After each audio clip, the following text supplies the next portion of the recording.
In my opinion, the easiest way or the best way to do long-term requirement planning is to use the planned production orders as a demand for my MRP planning on purchase items.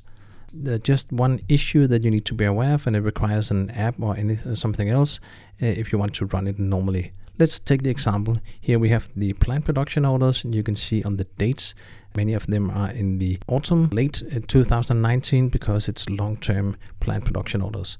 Now, my normal master planners will also use the planning worksheet for their production items. And here's an issue that is a little unfortunate in Business Central. When they do a plan prepare, and they are planning on production items, but in this period, maybe like this. So within their period, they want to handle all the firm plan and release production orders. So this is their planning.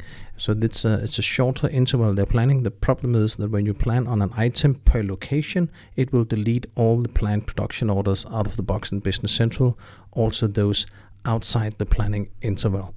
That means when my master planner did this, the planned production orders will delete. So I have different strategies.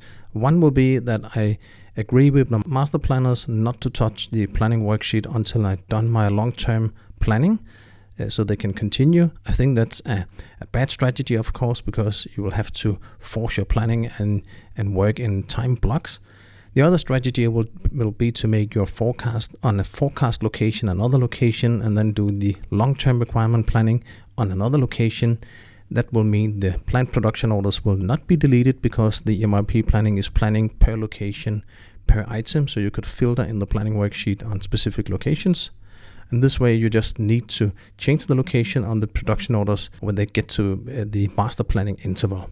And the last thing you can do is to get an app from AppSource that actually handle this nicely in Business Central, meaning not to delete the planned production orders outside the planning interval or on the other side of the planning interval. And I think the last thing will be the best to do.